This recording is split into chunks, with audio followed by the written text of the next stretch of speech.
My name is Lina Yassin, and I'm currently based in Khartoum, the capital of Sudan. I work as a programs manager at Climate Tracker, which is an international organization that empowers young people to better communicate climate change in their countries. My interest in climate change started when I was 14. That was in the year of 2013. That year, Sudan has experienced massive flash floods that impacted my city, and I volunteered in a youth-led initiative where we helped the victims of the floods. It's called Nafir, which is a Sudanese word that says getting together and helping others. I am the youngest Sudanese journalist to publish on climate topics, and I think I'm among the very few actually who even publish climate change in Sudan. Sudan has always suffered from serious impacts related to climate change. Last September, Sudan was hit by one of the most massive floods in its history. Sudan is a very poor country, so we don't even have enough resources or even proper infrastructure to deal with the impacts of those floods. And sadly, a lot of people will stay impacted by those floods for several years.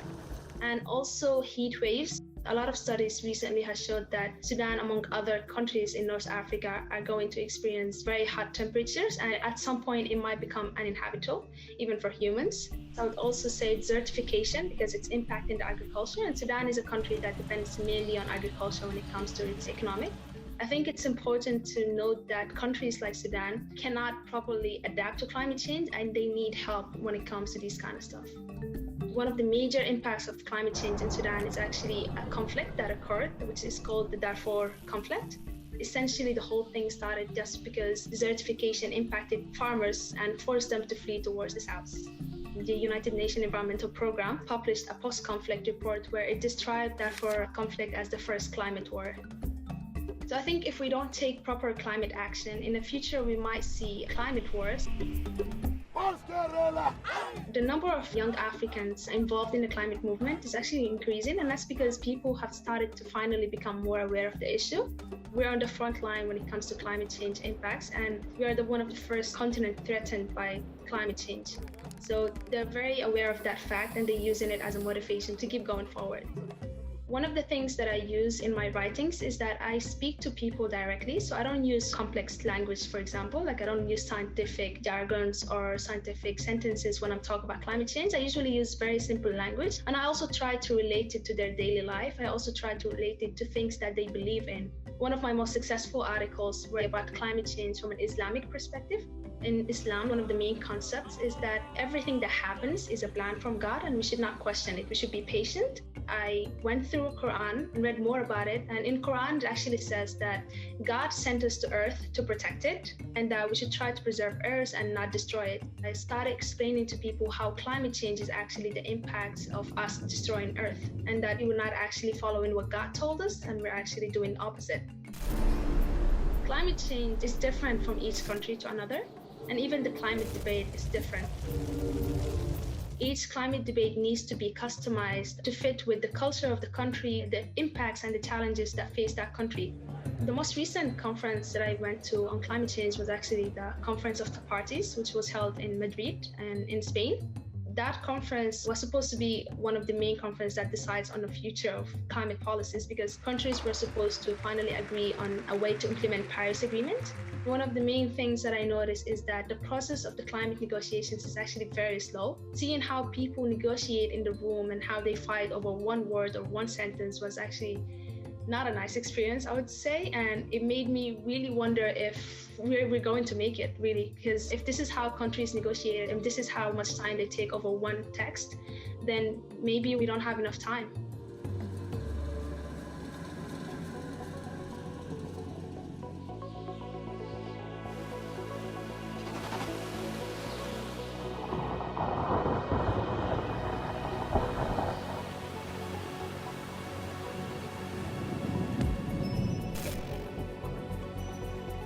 My name is Fran`sois-Marie Bréon. I'm a climate scientist, so I work in a climate research center. My specialty is the use of satellite to study the current climate and to try to understand processes about the climate. Now with the satellite, we can measure the sea level rise in a way that is extremely accurate. And the sea level rise is a direct consequence of climate warming. Another thing that we can observe from satellite is the mass of ice caps in Greenland and in Antarctica. And now we have indisputable evidence that there is more and more ice that is melting from these ice caps. In France, we have had a few catastrophes that can be in some way related to climate change. We have had a very strong heat wave. 2003, we had a heat wave that killed about 15,000 people. And then very recently, we have some huge floods, which did not kill so many people, but had a large impact on the properties. The most obvious impact of climate change is the disappearance of glaciers in the mountains. And this is something that can be seen both on the ground, but also from space. I don't think that France is the most vulnerable country to climate change. So rather a rich country, but also because the current climate is moderate. Other countries will be most affected by climate change than France is. Even though the Paris Accord took place in France, it is definitely an international agreement. Most French people do think that the climate change is really an issue and there is a need to do something about it. Because of this large public awareness, maybe France would be able to lead the way for the contribution of nuclear power. 70% of our electricity is made through nuclear power, and that makes it possible for France to have a rather low carbon emission compared to other comparable countries such as Germany or Britain or the US. So one thing that we could do is to shut down all coal power plants. And that will not solve all of the problem, but that will make maybe 1/3 of the step forward. The other thing that can be done at the short term is to convince people that international flights have to stop in the next 10 or 20 years. Our grandparents did not use airplanes. We have to go back to that. This is also something that is affected very much the climate. The COVID-19 was interesting in the sense that a lot of things have been shut down during the lockdown, and the carbon emission of France decreased between 15 and 30% depending on the period you are considering. In a way, it's interesting to see that we can do something about carbon emission, but it's also frightening to see that even when you stop down many, many things, the decrease in carbon dioxide emissions are not that large. Right now, there is a debate in France whether the general public has a direct access to reliable information. And actually, the COVID crisis was a disaster in that respect because we have had all kinds of conspiracy theory at a level that has never been seen before. Moi, je me pose une question justement sur le plan terroriste.